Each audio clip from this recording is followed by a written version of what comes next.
Hello, welcome to The Promised Land, a show about Manchester United. I'm part of the 90 Min podcast network. I'm Scott Saunders, joined by Rob Blanchette as ever. And we have a Manchester United fixture and a Manchester United win to talk about. It's a little bit weird to see Man United back in action, but we'll get right back into the swing of things pretty quickly. United have beaten Burnley in the League Cup, and they are now in the hat for the quarterfinals. And they're probably going to be among the favourites to win the competition. That's just hit me around the head a little bit. Rob, how are you doing? Not too bad. It's quite nice, isn't it, to be able to do our show and talk about some real football. So we said we were quite excited about that, considering it's the League Cup a few days ago. But it was a decent performance, wasn't it? And quite interesting. And as you said, now you're into those final stages of this competition. You really should be looking at winning it, no matter who's in the competition with you. Man City and Liverpool play. We're recording ahead of that, so we don't know what the draw is. So if you're listening over Christmas, this is we need a Christmas jingle or something. This is our Christmas episode. Merry Christmas, Rob. Merry Christmas, listeners. If you're listening at any point over Christmas, this is the only episode that we'll have. So we're going to tie through. We'll look at the Burnley game, and we'll also look ahead to the Nottingham Forest game, which is on the 27th, I believe, at Old Trafford. United's first game back in the Premier League following the World Cup. United have had a number of World Cup stars featuring in the 11, which was a little bit of a surprise for me. We saw Casemiro in central defense. We saw Luke Shaw come off the bench. We saw Marcus Rashford score a goal from inside his own half. And it was a decent performance. And obviously there was some hiccups in there. We're going to talk Martin Dubravka today because how can we not? We'll talk what Erik ten Hag said about Jadon Sancho. Some news on contract extensions. Dalot, Rashford, Fred, and Luke Shaw have all seen 1-year extensions triggered on their deals. We'll talk about David De Gea as well, and we'll look ahead to that Forest game, as I said.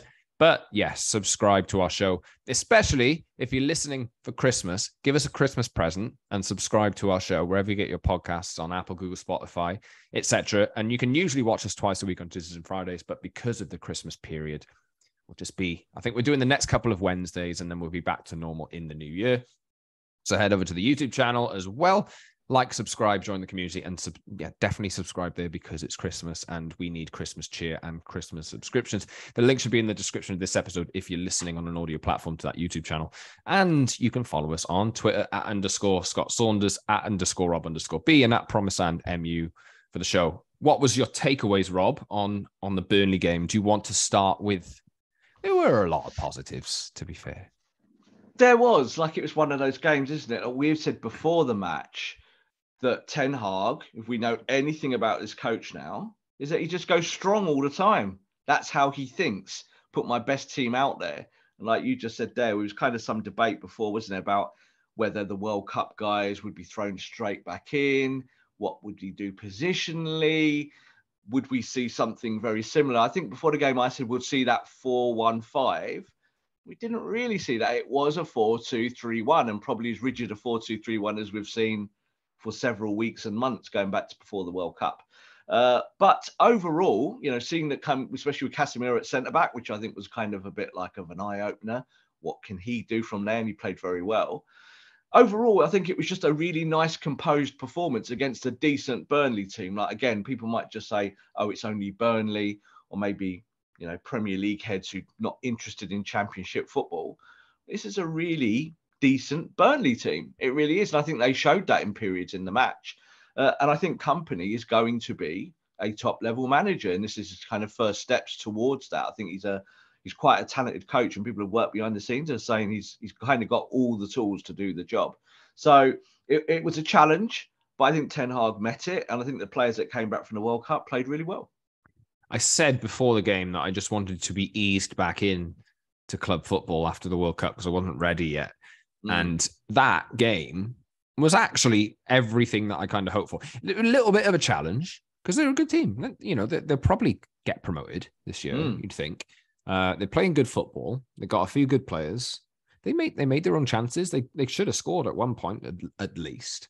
And it was a bit of a test for United, but I was quite impressed with how the World Cup players reintegrated. Obviously, they've had a World Cup, but they have had a small break. The guys who finished in the quarterfinals, small break, and they're back in, and they do look pretty sharp as well. I think it's more of a meant, I don't know, maybe get into grips with being eliminated from the World Cup and then going back into a game against Burnley is probably a big challenge. But you needed that, not a friendly, but a really competitive game, which United should get through and win. And that's exactly what happened. Yeah, again, we just kind of before the game, we talked about this and said, can players get out of their international headspace and move back towards club football? And Ten Hag had said actually, but just before the match, one of his concerns was, would players get back up to speed playing proactively, because international football is reactive. That's the difference. International football is a little bit more of a chess match, whereas Ten Hag, the modern coaches, your Klopps, your Guardiolas, like a bit of a fist fight. They don't want to go in, they don't want a place to go and punch the opposition in the mouth and move on and try and win games. So I think it was the middle ground, because I think that he showed good respect to Burnley. And this is the kind of game, Scott, where in the past, you would have got that hangover. You'd have got people going, I've just got back from the World Cup. Do I need to have a run? Do I need to get up to speed? This is my practice game. And what happens? You get knocked out the League Cup and it's all over and done with. And we're talking about something very different here, aren't we? But I don't think we saw that. I think we saw players who were motivated. We saw players that kind of were playing for their place as well. You saw a Malacia thrown in, a Wambersacker, players on the fringe who have to play well to get in this team. But then I think you saw the returning players. You said the ones who've had a little bit of a break now, Eriksen's, Casemiro's. I think Harry Maguire would have played had he been fit, but he was not. He's supposedly suffering with illness at the moment, so we'll see when he comes back. But overall, just I think a sensible performance is the best way of putting it. Not too much risk, but also respecting that this kind of Burnley team can shock you on their best day. And I thought they played well, Burnley. You can see they're a possession team now. They're not the Burnley of old, the Sean Dyche. Sean Dyche was commentating on the game, wasn't he? And it was quite interesting hearing him talk about some of it, because it was a little bit like, well, kind of like, it's not like my Burnley type of thing, but it's a bit like, yeah, not your type of Burnley, but maybe a better version. So a job well done for Man United, and some interesting positional movement there from Ten Hag with some of his squad. Yeah, one of them that we haven't mentioned yet was Marcus Rashford playing on the right again. We'll talk about him in a little while, but let's start with how the deadlock was broken. Bruno Fernandes with a nice diagonal pass across to the right side of the 6-yard box-ish. Aaron Wan-Bissaka looking sharper than I've ever seen him look in an attacking sense. Really good flying kind of caressed volley into the path of Christian Eriksen, who smashed it in. Is this the resurgence of Aaron Wambersacker, or is this shop window Aaron Wambersacker? For me, definitely shop window Wambersacker, no doubt about it. I think it's one of these things, like, again, when a player starts like that, but we're fully aware that he is not in Ten Hag's plans at the moment, not long term.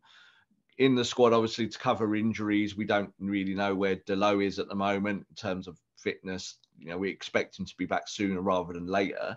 But I think Wambersacker with that cross and goal, people were obviously very excited about that, and rightfully so, because I think he did really well there. And we've always been wanting Aaron to be more progressive. So that was a progressive moment, a really, really good putback, wasn't it? And Eriksen showing what every good striker should do. When you're in the 6-yard box, put it in the roof of the net and make sure it goes in. So it's a good goal. But I think for Wambersacker, we know that it looks like it's either going to be Wolves or Palace for him on loan.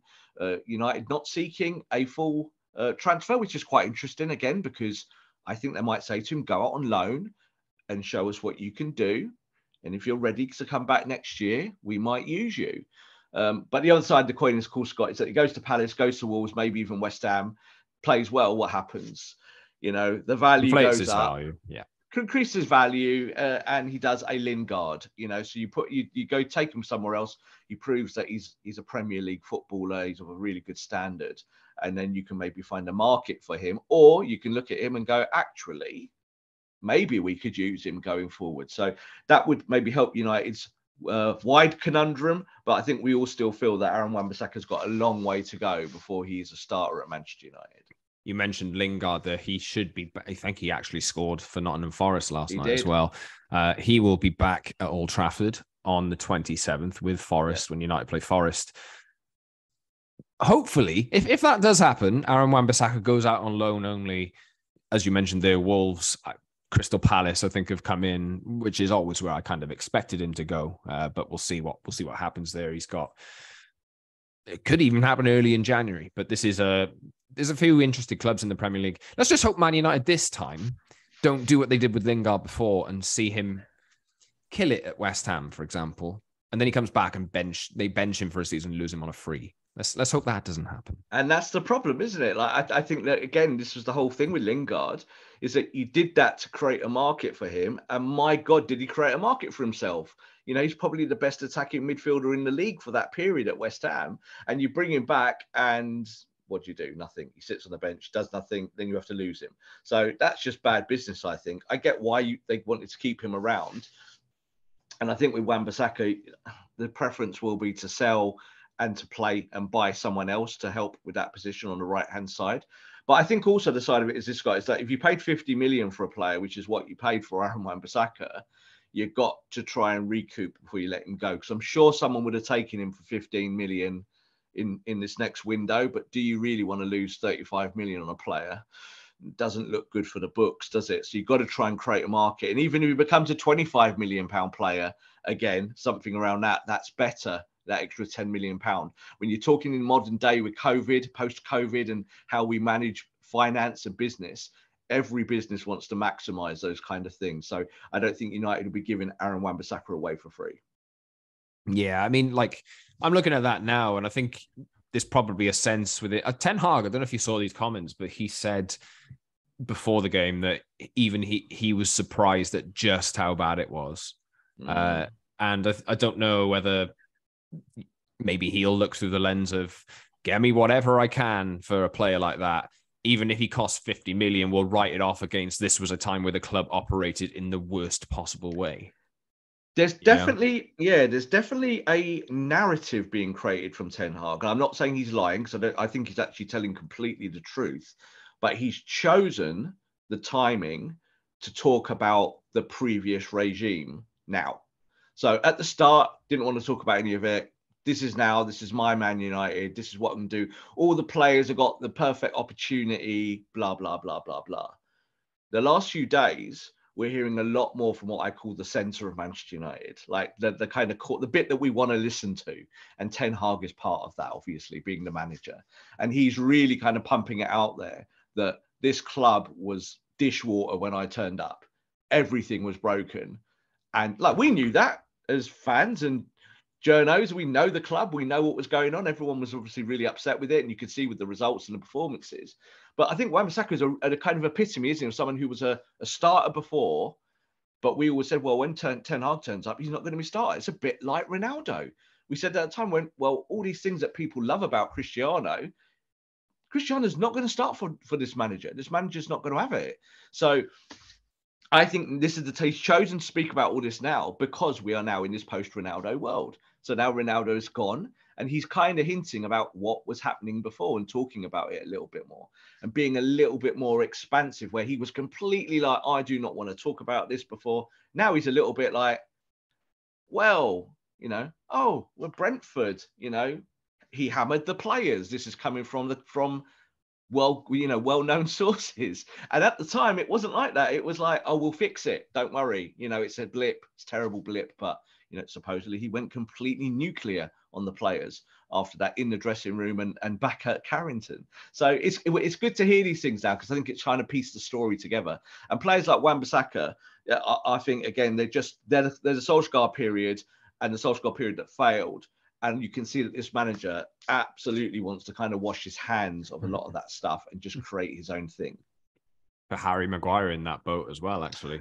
I was about to say, exactly, totally. And this is the problem, isn't it? Because he even said about Maguire the other day, if I get the England Harry Maguire back, we're all good. But if I don't, wink, wink, nudge, nudge. And it's a bit like, okay, no, we understand that. And we all agree, I think, with that, don't we? It's like, but if you get the England Harry Maguire back, you and me were both criticising him during the World Cup. I don't want that Maguire back. Too slow, too ponderous on the ball, passing it sideways. We don't want that. We want what Casemiro gave us last night. Someone expansive, head up, playing all sorts of balls out from the back. That's what modern centre-backs do. So I think that's the Ten Hag way, and I think that's the way Ten Hag will go. Just on Maguire, on the subject of taking hits on financial outlays, 80 million. Yeah. Let's say next summer, if he's third choice, right? At least third choice centre back. Let's say Tottenham come in, right? And they put 30 million down. Do United take it? Knowing that they're taking a 50 million loss on him. Oof. Do you know, again, it all depends on what kind of business United are trying to do and what they're trying to shape. Because it's all very well them trying to support the manager, and that includes selling players as well as buying them. But it really depends on whether you feel that the kind of wage that Maguire earns is you've got to get it off the books because this player isn't playing. He doesn't even, he's not even a starter. He's becoming a fringe player. And then, yeah, you might have to do that, especially at his age, because you can't do what you're doing with Wambersacker, who's a bit younger, and get him out on loan and maybe get some football with his feet.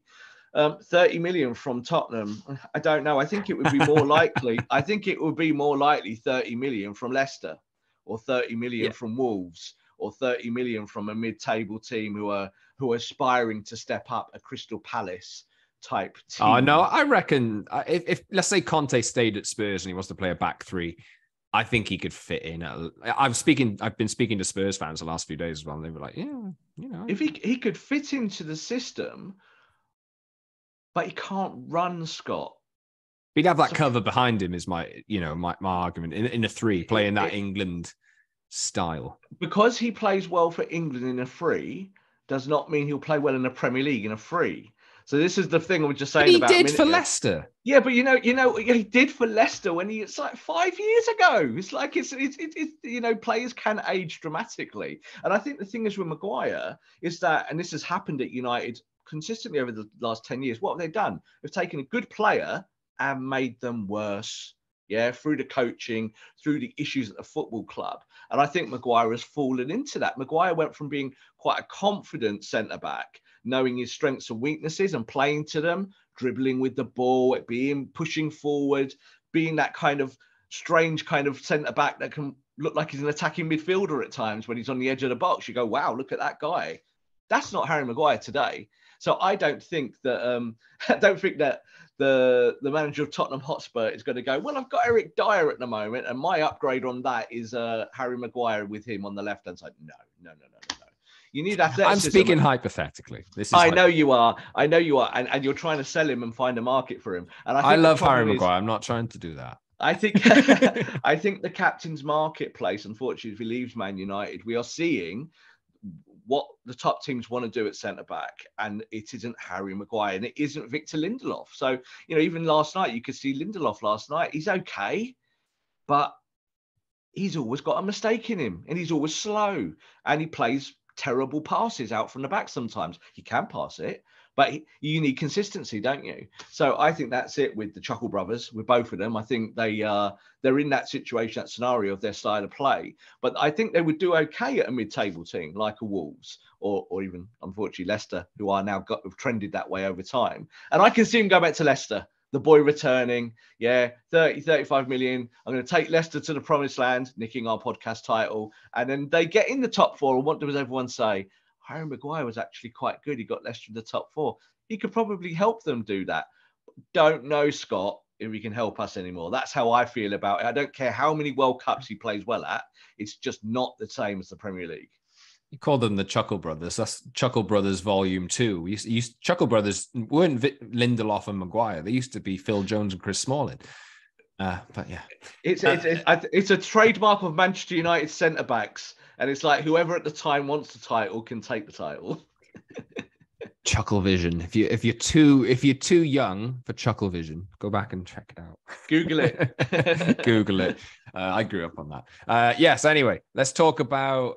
We'll go positive in a second. Let's just do Martin Dubravka quickly. What?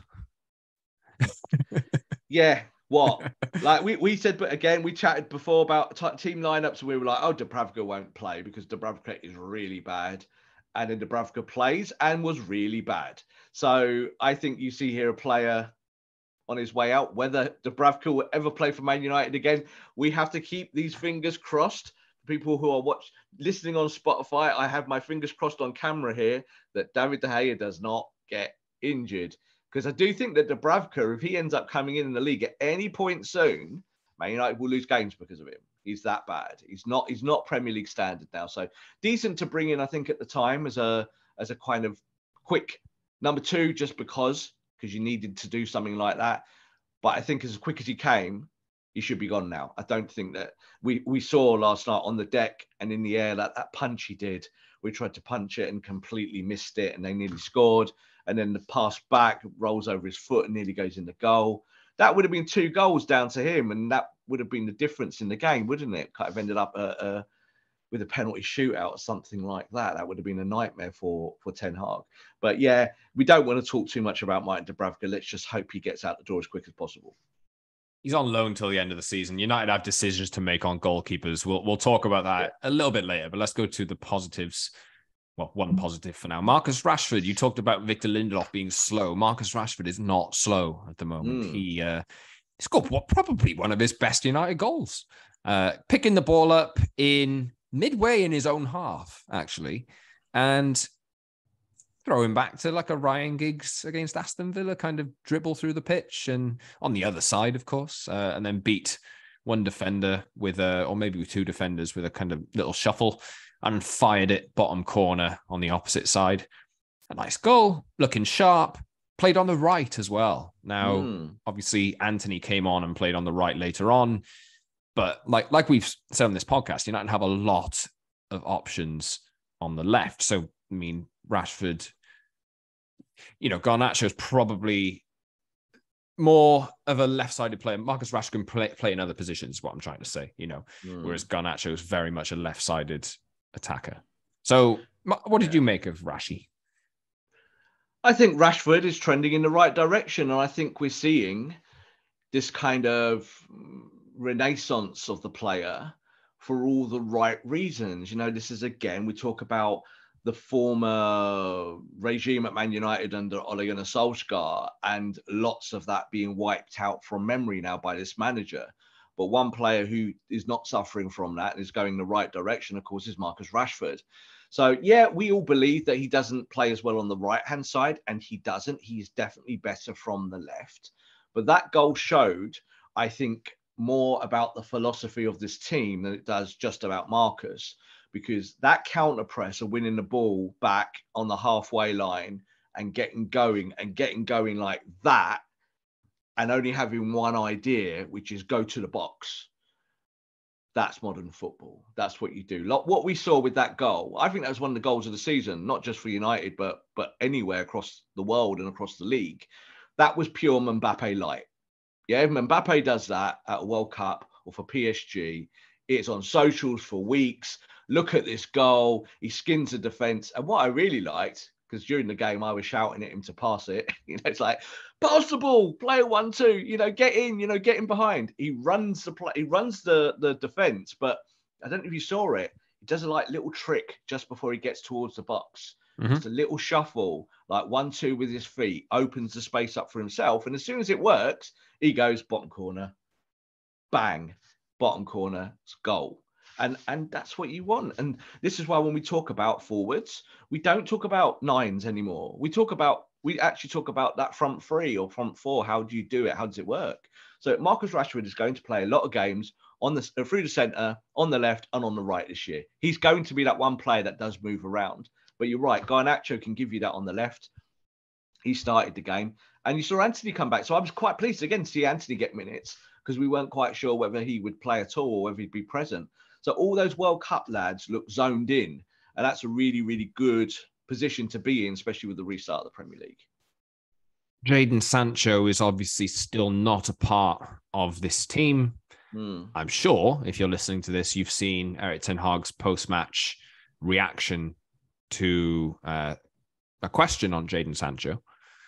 And it was extremely blunt. I mean, I'm trying to dig up the actual quote here, but he was asked, I think this is what it was. Is there a timeline on Jadon Sancho's return? Because obviously he's been away from the group at the moment. I think he's training on his own. No. Just a blunt no. There's no timeline on Jadon Sancho's return at the moment. And, you know, it's a situation where the club aren't giving too much away. Obviously, have to respect that, you know, footballers are people too. They have to be right in the right condition, both physically and mentally. And if there's any reason why Jadon Sancho is not ready to play, then he should be given the time, you know, in order to get better. I mean, it looks like we'll be without him for a little while, by the seems of it.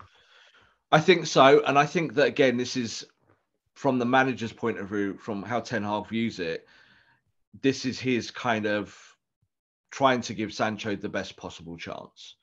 Because coming to Manchester United with the kind of fee that he did and the expectation that he did, and also being an England international, who's now not an England international, he needs to be guided and helped at this age group to be able to kind of come back in the best form. Before the tour to Spain, we'd heard that this was going to be the way they did it with Jadon Sancho, that it wasn't a case of just getting back up to speed, chucking back in with the group. There was a feeling that he needed to go away and fix some things. Now, I'm not going to speculate on what those things are. I don't think that's not what's really important. That's more for your tabloids. But I think in football terms and for the player, to get his head right and his physicality, they felt that the best opportunity was him to go and train in the Netherlands. And we talked about that a little bit before. That is Ten Hag's idea on him. And I think this is why Ten Hag was very blunt last night. And Ten Hag, as you said, it was asked directly. Doesn't want to talk about it. Just no. Maybe we'll talk about it a little bit more in the weeks ahead. And I do think he'll be reintegrated. But because we don't want to speculate on what's going on with the player, I think at the same time, you've got to give him time now. And excuse me, if you go and buy a Gakpo, and that could still possibly happen, we know this, then kind of it covers that position, doesn't it? So you're not as fraught to get Sancho back into the team, but it could well be time. It could be weeks rather than kind of days. So let's wait and see. I think we'll hear a little bit more quite soon in terms of where they're going to go with the player. But they obviously back him. They want him to push on. But I think as well with mental health as well, you've got to kind of have the bigger picture and say that, you know, just doing the same stuff doesn't always work. You know, you've got to go and maybe go and do some other work to get you back to where you want to be. And I'm sure Jadon Sancho is desperate to get back in the Man United team. Yeah, all the best to him. Obviously, we don't know exactly what's going on, and it's probably best that we don't. But let's hope that things can be sorted out and back on the straight and narrow for pretty quickly. I mean, like you just said there, Rob, United do have, I know that most consider them quite light up front, but I mean, the Garnacho breakthrough this season and that goal against Fulham, and obviously what he was doing before the World Cup has kind of given United a solid option that they didn't have maybe at the start of the season. He was more of a youth prospect. Can he make the grade and can he make the break in? He now has, and he will probably be rotated into the 11. And he looks so comfortable. Like Garnacho is doing Garnacho things. So his productivity isn't always there, but you can see for a young player that whatever his football brain tells him to do, he feels comfortable doing it in the arena of the first team. And not all players can do that. So we've kind of identified that last year. And when this boy can make the step, there are other players in the youth team, like Kobe Manu and players like that, who you feel can make another step quicker than just send him out on loan and do what you've done with Hannibal. Then you've got Hannibal coming back. So I think this is how this manager is going to manage these things, because that's how you have to do it. If you haven't got Sancho, you need to find other solutions for those positions. Garnacho gives you an immediate solution. Then Gakpo would give you a more long-term solution. And then you can say to Jadon Sancho, come back to the team and fight. You know, you might even see Sancho playing on the right again at some point, maybe competing more as a different kind of right-sided forward to Anthony. Because I think Anthony has his flaws, even though he's done really well, doesn't he? So it's about options. So I think that the manager's going to be doing this kind of chopping and changing. So Anthony Martial play as a striker yesterday. but there's obviously opportunity to play him left or on the left or right. We've seen him play on the right at times. He's come on as a substitute. So lots of things here for Ten Hag to sort out, but they're all good problems. They're all problems you'd rather have that you can fix on a training ground rather than saying, I've got no one for these positions, which I think was always the case for Ole Gunnar Solskjaer. It always felt, the cupboard was bare. But, this manager's starting to have a squad and put together a squad that gives him options. Speaking of the squad options, Diogo Dalot, Marcus Rashford, Fred and Luke Shaw have had 1-year contract extensions triggered. They are, that's how United do contracts. I think it's pretty much in every player's contract at the club. For that option to trigger it by 1 year. It was in Cristiano Ronaldo's contract before United and Ronaldo came to a mutual agreement to terminate the contract. Dalot, Rashford, Fred and Shaw will be staying until 2024. That rhymes. And it obviously gives United now a chance to protect the value of each of these players and renegotiate longer-term contracts with Diogo Dalot and Marcus Rashford, as far as I understand, are the priorities. Dalot has been linked with the likes of Barcelona and Real Madrid, so you never really know how that one can go. But if United did want to end up selling them next summer, they could get a fee rather than losing them for free. Luke Shaw, I'd imagine, will be on the agenda too because he's he's back in the team. Seems like first choice. David De Gea is the only one that has not had his contract extension taken up yet. Now, the situation here is David De Gea is among, or if not the highest earner at the club. He signed a contract in 2019 under Ole Gunnar Solskjaer when he was essentially at the peak of his powers. I remember one game in 2016 where he made like 15 saves at Arsenal. I remember there was another game at Spurs where he made a number of saves as well. Obviously, since he's lost his place in the international setup, we'll see whether he's back in now. Luis Enrique has left that job. He's lost his place for Spain, obviously. He's had a few wobbles with United as well, let a few goals in, lost confidence here and there, but has looked this season pretty solid, was pretty solid last season. But obviously the concerns are, can you kick the ball? Can you distribute the ball? Can you play with your feet? That is a Ten Hag goalkeeper and what Ten Hag wants. Now, from what we understand, talks are ongoing with David De Gea and the club. However, there's conditions. Now, if you want to stay, you're not getting that same money that you're currently on, and you will have to take significantly reduced terms if you want to stay. And if that happens, then and David De Gea stays, I know it'll please a lot of fans. The option is still there. If he gets a better, he can speak to other clubs from January 1st abroad. If Atletico Madrid come calling and he wants to go back, his former club, he has that option to agree from January 1st with them. They also have Jan Oblak, but there's questions about his future as well. David De Gea has a decision to make. United have a decision to make. I think from what I understand it, though, they just want to do it on good terms. And if he leaves, it'll be on good terms. If he stays, it'll be on good terms, but also reduced terms. So, yeah. Sorry, Rob, I was talking a lot there. No. You go for it. You're talking truths. I think with the player, it's a thing with David De Gea, isn't it? Because we know that he's never going to be elite with his feet. But as we are seeing that some of these goalkeepers who are elite with their feet are not so elite with their hands. So there's a kind of balancing point here about what do you need and how quickly do you need it. I think one always shocking fact that always sticks in my head when we talk about David De Gea, like in the last year or two or three, is that David De Gea earns more per week than Alisson and Ederson do together. You could have had both of those goalkeepers for less money than what David earns. But that's just a kind of little quirk. What it means is that you need to move on. So I think that David De Gea, there is still an opportunity for him to stay at the football club, but he is going to have to take a really hard and harsh pay cut. That's the only way. And I actually think that this is maybe the difference. I don't want to keep mentioning the boy Ronaldo because he's gone. It's all done. But this is maybe the difference between a Ronaldo and a De Gea and kind of a high earner, maybe player towards the end of their careers. I think De Gea's got more miles than maybe Cristiano. But then this is about what does the player want to do? You know, is the player happy? Or, you know, one of the things with De Gea for many years was that maybe if he left, it would be because it's time to get away from Manchester and England and a different style of play, you know, some better weather on his back and all of that. Now what we hear from his camp, his people, is that he's just really happy in England and they'd quite like to stay in England.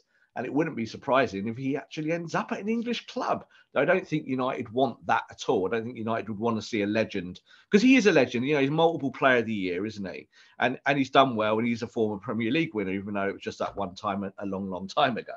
So I actually think Ten Hag really likes him, sees him as a leader, and wouldn't mind keeping him around, but only on the premise that you maybe go and buy a really top young goalkeeper who is elite with their feet. Someone 23, 24, who you can have as a long-term stopper. You can play a different kind of game.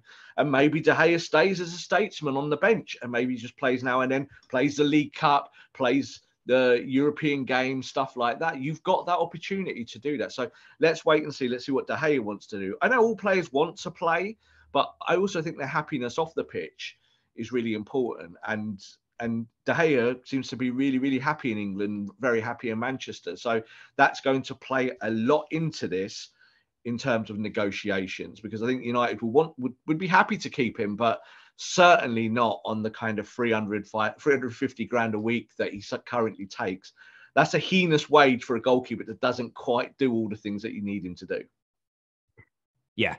Even at the time, it was a hell of a lot of money. I think I don't know whether Donnarumma's overtaken him now, but he was for a point the highest earning goalkeeper in the world. And United also had Dean Henderson, who was on 100 grand a week as well.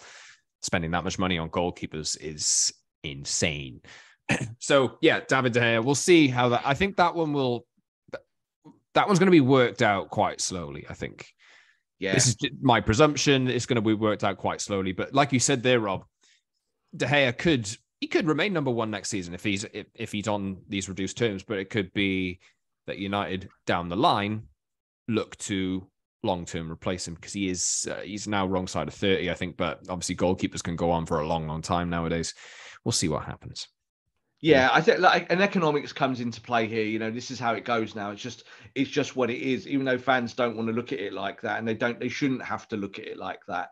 But unless you can go and get the goalkeeper you really want, and it really kind of pushes your needle towards where you want to be, then it might be better just to keep De Gea around the football club in kind of under 200 grand a week or something like that, and make a transition, find a young goalkeeper that you can then nurture behind the scenes, 21 or 22-year-old, and go the route that United did with De Gea. Do you remember, obviously, when they bought De Gea, he was really young, really green, not quite ready for the Premier League. And Sir Alex went, no, but this guy is long-term. I'm going to do it, and I'm going to suck it up. I'll put him in the team, and when he fails, I'll take him out of the team, but then I'm going to put him back in. This is how it goes. So I think Ten Hag is that kind of coach. I think you wouldn't be surprised, rather than United spending big money on a big goalkeeper, that they go and find the next big thing and kind of integrate him over a year or two with someone like De Gea. That will annoy a load of United fans that want new goalkeepers, but at the same time, you've got to look at the economics of your squad and where you're putting money into it to improve it. Yeah, it's worth reminding people that United probably need a goalkeeper. They need a right back. They need a centre back. They need a central midfielder, a striker. So they have a lot of priority positions. A new stadium. They can't do all that. Yeah, they can't do all that in one summer. So we'll see how it goes. Nottingham Forest are next up at Old Trafford after Christmas. Like we say, this is the Christmas episode. Jingle. So Nottingham Forest are the first team to come to Old Trafford or play against Man United in the Premier League since the resumption of the World Cup on the 27th.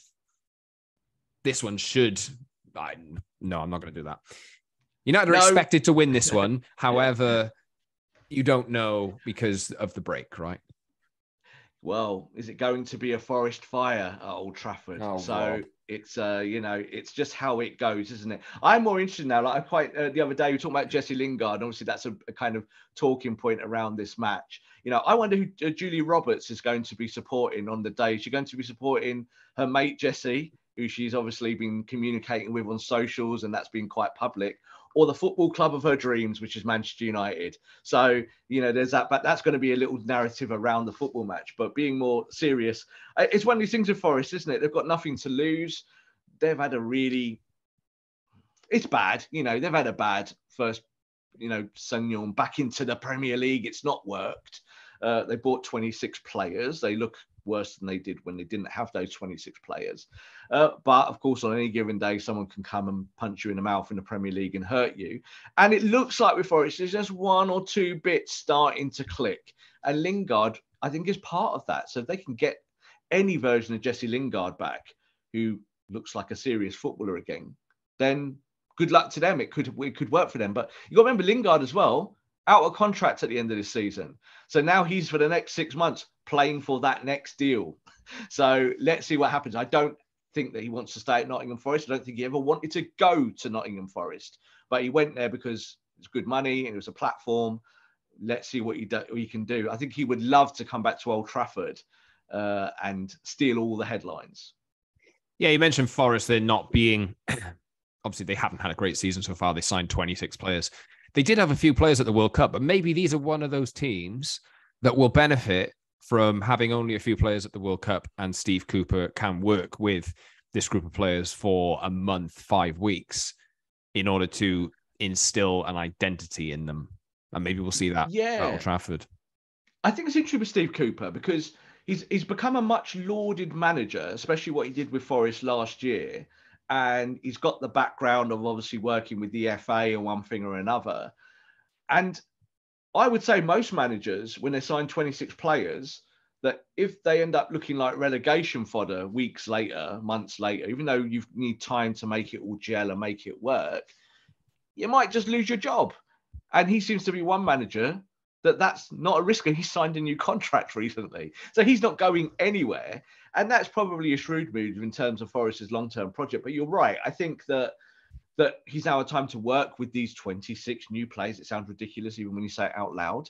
But all you need to do is get a song out of them. Can you find a way to start getting higher up the pitch, be defensively more sound, and start winning football matches? So it's, again, a wait and see. Let's see what they can do in this first game back in the Premier League.